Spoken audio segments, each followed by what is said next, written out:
This conference will now be recorded. अद्य शनिवासरः अथवा मन्दवासरः भाद्रपद कृष्ण एकादशी दिनांक 2 ऑक्टोबर 2021. हॅलो. हा मी 7:30च्या आत सांगितलं नाही करायला.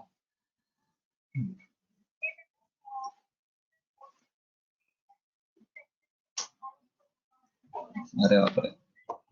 बर ठीक आहे. आता काय कंडिशन आहे? बर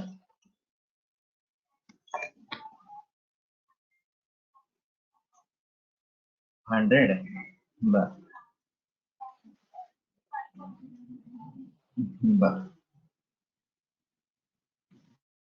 ठीक आहे. आणि O2 सॅच्युरेशन आता काय आहे मग? बर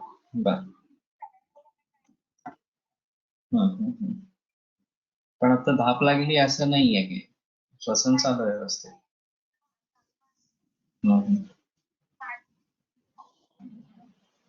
मग आता ते त्रैलोक्य चिंतामणी दिला का चाटून?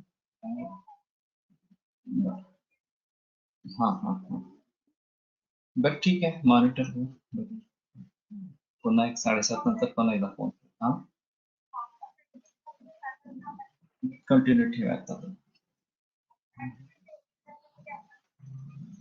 काय आहे द्यायचं.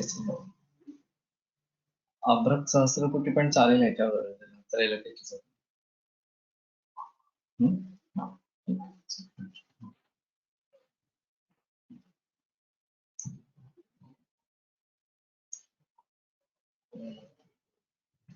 दिनांक 2 ऑक्टोबर 2021.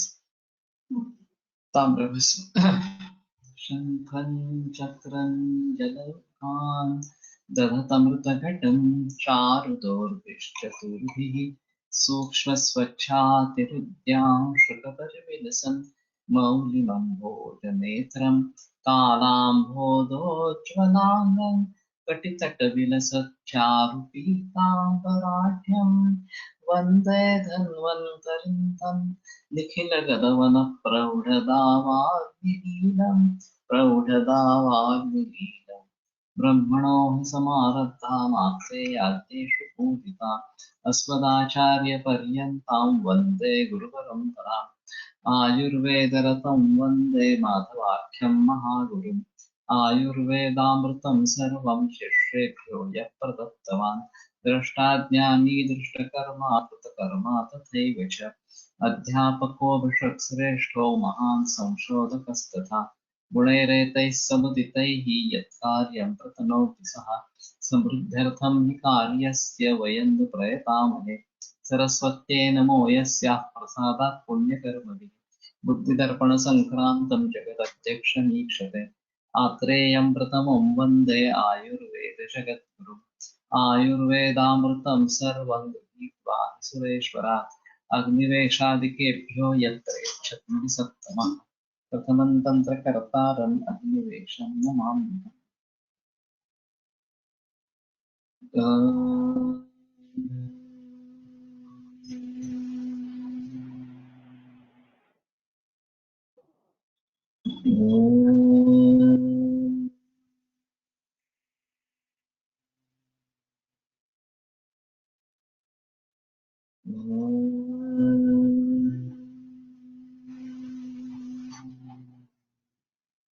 ओम शांति शांति शांति।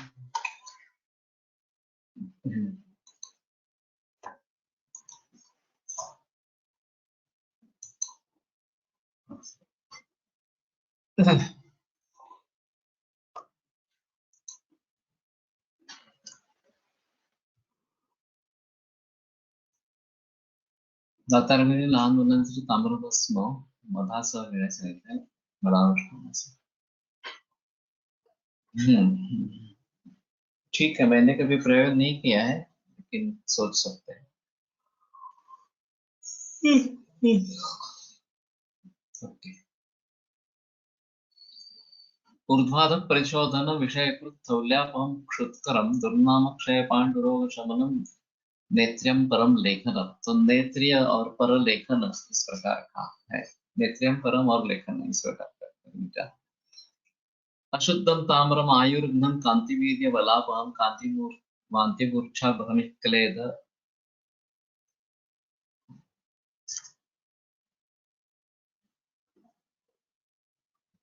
न मृतम। ओके।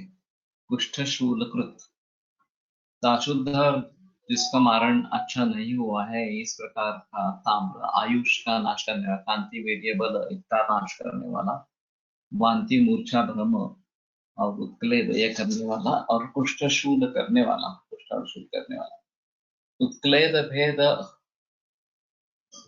ब्रह्मवद्दाह मोहास्ताम्रस्य दोषा खलु विशोधनात्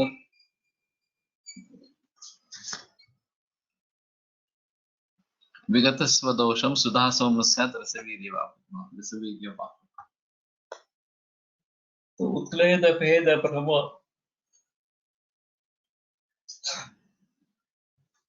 दाह मोह ये ताम्र के दोष दुर्धर इस प्रकार के दुर्धर है। अगर विशोधन न करते हुए इस ताम्र का प्रयोग किया जाए और विशोधनात् विगत स्वदोष, विशोधन करने से वो स्वदोष को दूर कर देता है। सुधा समस्या तरसवीरी पापा और अमृत जैसा काम करता है रसवीरी विपाक से। तो अभी एलोपैथी में जो ये कॉपर टी और इंट्राइटेराइन डिवाइस में क्या क्या प्रयोग करते हैं मालूम नहीं, लेकिन इसमें हार्मोन्स ज्यादा होते हैं। तो ये जो प्रचलन है वो हमारे हिसाब में अशुद्ध ताम्र के जरिए उत्पन्न करने वाले रोगों में से इस प्रकार का होगा। और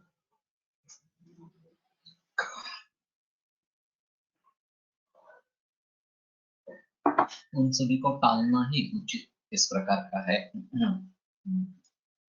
फिर भी आइडियल कॉन्ट्रासेप्टिव क्या हो सकता है इसके बारे में बड़ा संदेह है।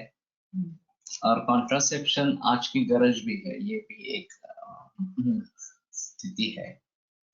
पुराने जमाने में वैसे भी 8-8 10-10 बच्चे होते थे और परिवार बड़े रहते थे तो परवरिश अच्छी होती थी। अभी ये सब मुद्दा हो गया है कि एक भी बच्चा नहीं चाहते हैं। डिंक इस प्रकार का एक प्रचलन विदेशों में ज्यादा है, भारत में भी आ गया है। डबल इनकम नो किड्स इस प्रकार से। और दूसरा जो है एक बच्चा या लड़का या लड़की कुछ भी होने के बाद दूसरा चांस लेना ही नहीं चाहते, ये काफी दिखाई देता है। सोमनाथ ताम्र के बारे में मुझे कुछ पता नहीं है। कॉपर गर्भधारणा नहीं होने देता या उसका शेप जायगोट का इम्प्लांट नहीं होने देता। दूसरा शेप का मुझे लगता है इस प्रकार से। और कॉपर के कुछ खुद की कुछ एक्शन होगी, ये टिकने नहीं देता इस प्रकार से। लेकिन ये अच्छा तरीका नहीं है।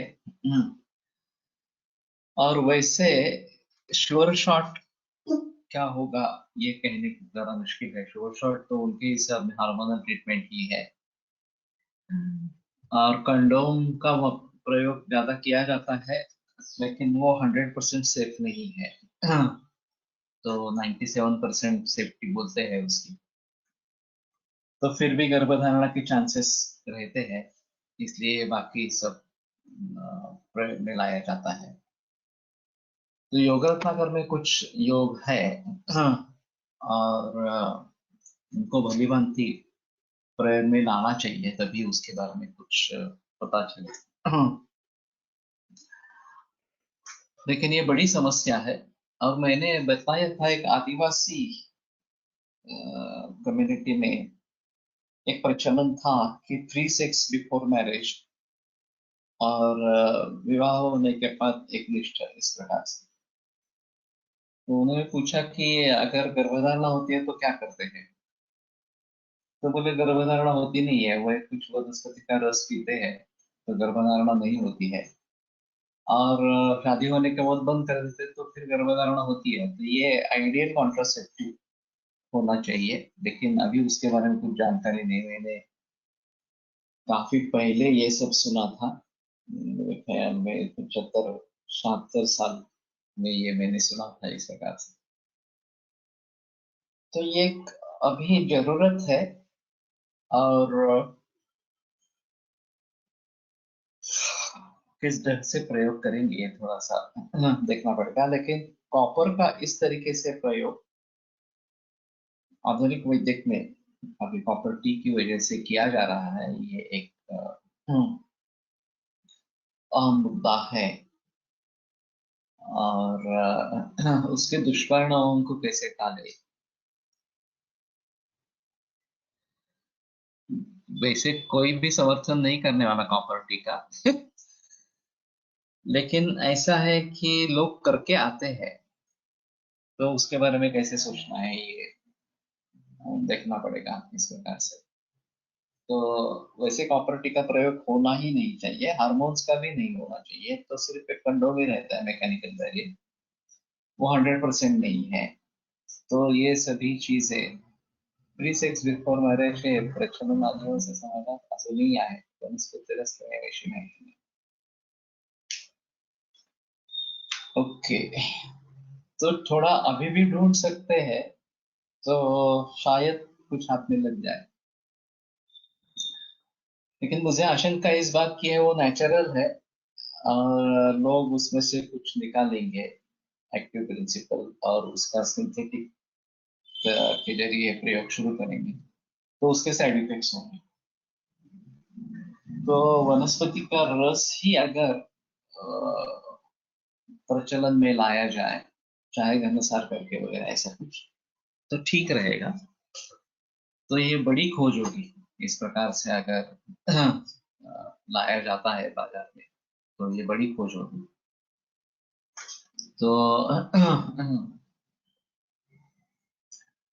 ये थोड़ा देखना पड़ेगा।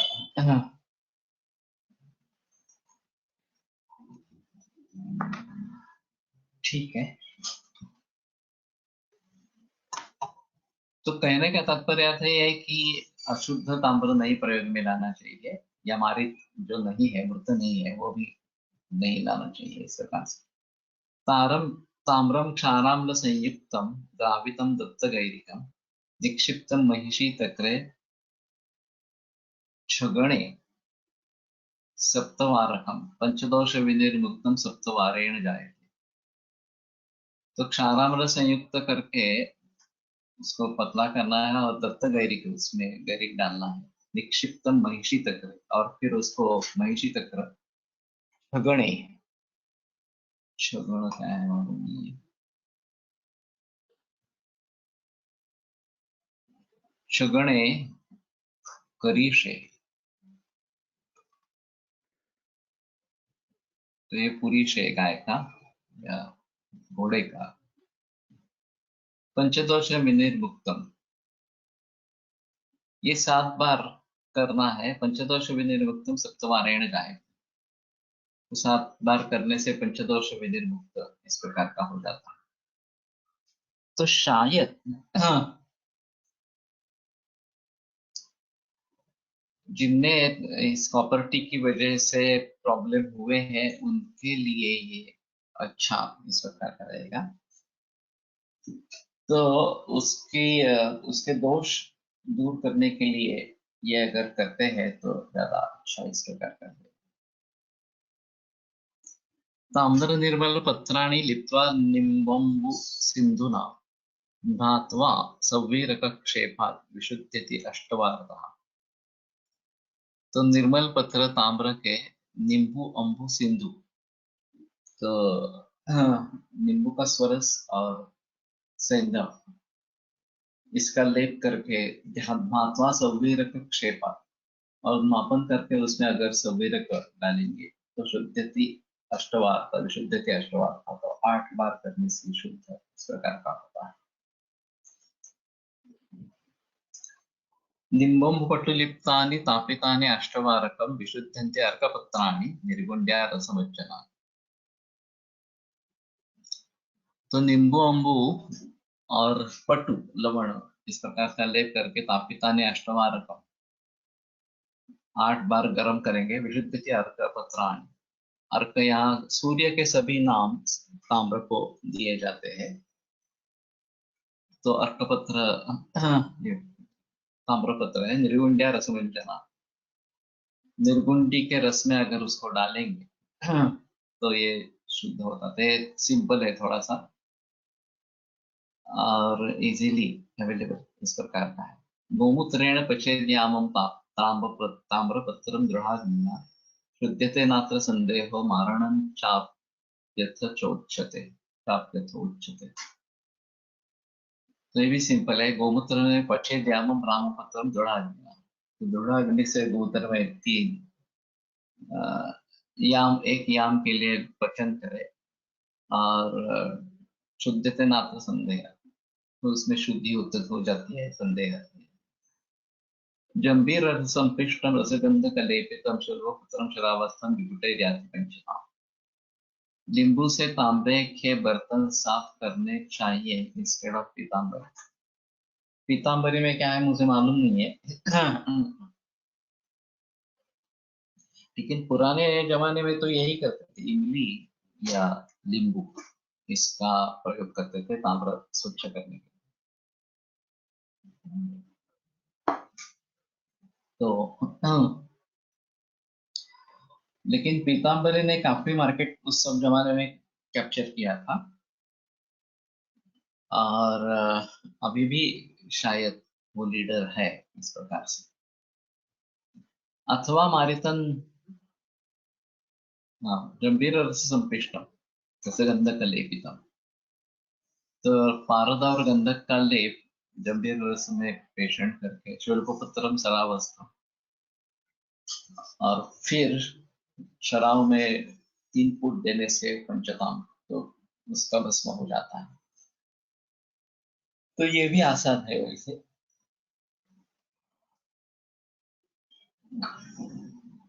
अथवा मारितम ताम्रम अम्लेनैकेन मर्दितम तद्घोरं शूर्णस्यान्तां रुद्ध्वा सर्वत्र लेपयेत् शुष्कं भुजपट्टे दद्यात् पश्चात् सर्वदोषहरं भवेत् वान्तिं भान्तिं भवैरे कञ्चन न करोति कदाचित्। ये अमृतीकरण है। तो मृत ताम्र अम्लेन एकेन मर्दितम, केवल एक अम्ल से मर्दन उसका किया गया है। तद्गोलम सूर्णस्याम रुद्ध्वा, उसका एक गोल बना के वो सुरण में डाले, सर्वत्र लेपयेत्, सुरण बंद करे। शुष्कं गजपुटे दद्या, फिर उसको सुखाना और फिर गजपुट देना। सर्वदोषहरम भवेत्, तो ये सर्वदोषहर हो जाता है। वांतिम भ्रांतिम विरे कंचन न करोति कदाचित्, वांति भ्रांति और विरेक ये कभी भी नहीं करता।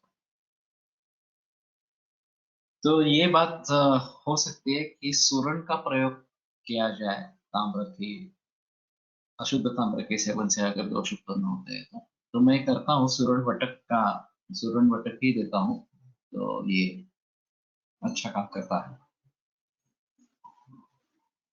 ताम्रपत्राणि सूक्ष्माणि गोमूत्रे पंचयामकं क्षिप्त्वा रसेन भाण्डे तत् द्विगुणं देहि गन्धकम् अम्लपर्णिं प्रपिष्याथ यवितो देहि ताम्रकम् सम्यङ् निरुध्य भाण्डे तम् अग्निं ज्वालयामकम् भस्मीभवति ताम्रं तद् यथेष्टं विनियोजयेत्। तो ताम्रपत्र सूक्ष्म, गोमूत्र में 5 याम उसका पचन करना है। क्षिप्ता रसेन भाण्डे तत् द्विगुणं देहि गन्धकम्, और उसमें 2 गुण, 2 गंधक देना है। अम्लपर्णिं प्रपिष्याथ यमितो देहि ताम्रकम्,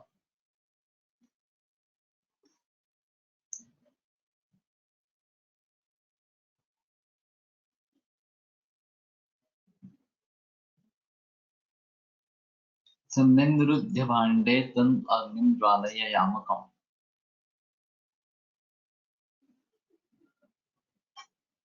क्षिप्ता क्षिप्ता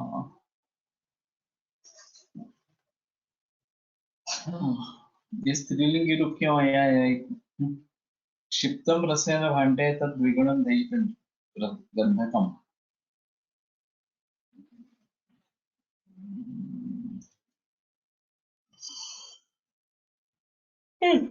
यह क्षिप्तवा होना चाहिए, नहीं तो क्षिप्ता तो कोई मतलब नहीं है, यह क्षिप्तवा ही है। हाँ, डालकर इस प्रकार के रसेन भाण्डे तद्विगुणं देहि गन्धकम्।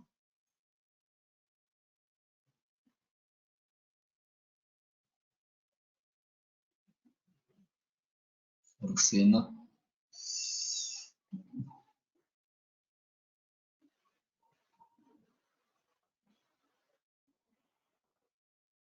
अम्लपर्णी चांगेरी कंटकवेदी ताम्रपत्रं गोमूत्रे क्षिप्त्वा पञ्चयामं स्थापयेत्। ततः उद्धृत्य खले समानपारदेन सहितं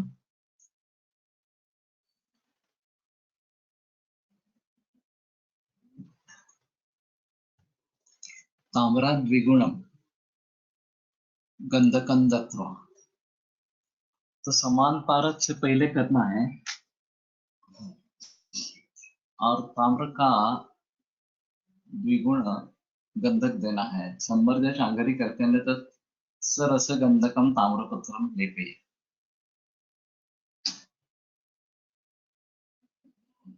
तत्तो भाण्डमध्ये सम्यक् निरुद्ध याम यावत् ज्वालादया तेन भस्मीभवति।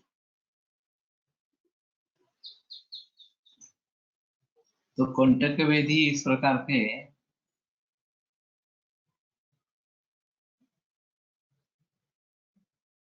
तो गोमूत्र में 5 याम ये रखना है इसे,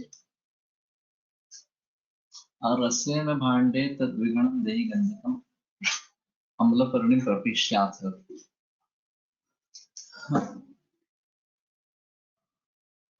तो अम्लपर्णी ये चांगेरी है, ये इसके रस में, इसके रस से द्विगुण गंधक और समभाग पारद है, तो रस से न ये पारद होगा।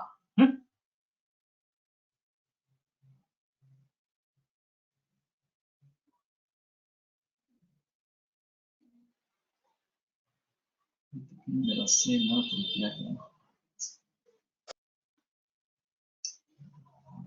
तो रस से गंधक 2 गुणा अम्लपर्णी प्रपिष्याथ।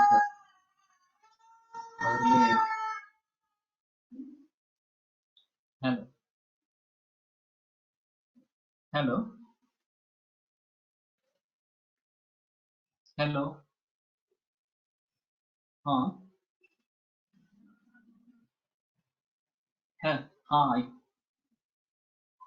हाँ ऐकू येत आहे मला। हेलो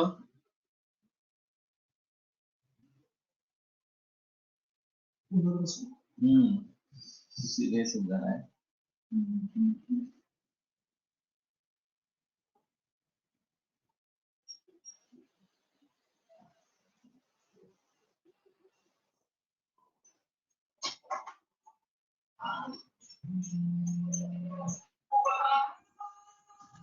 याम उस पागनी देना है। हेलो हाँ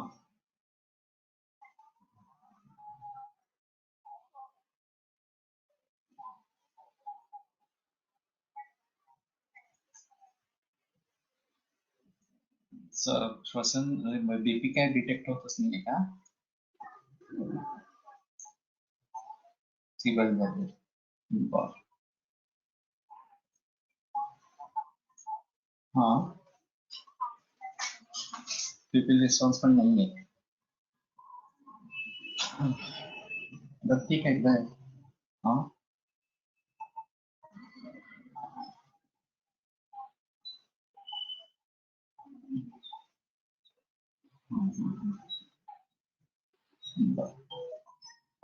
बरं योगेशला बोला एकदा, मी तुमच्या करणार. हा पाकर मला कळवतो.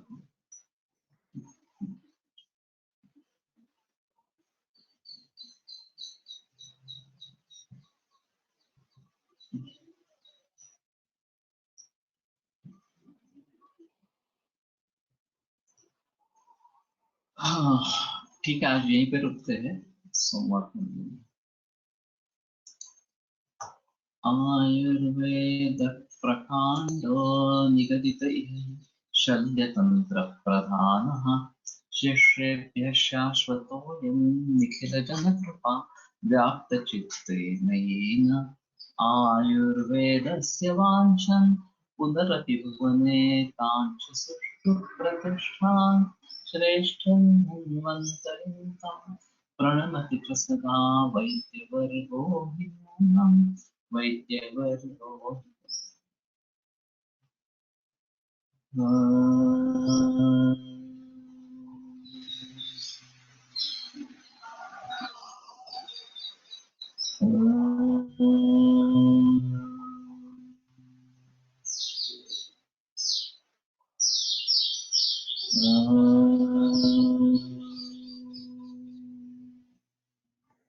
विरम्यते व्याख्यानः सोमवासरे.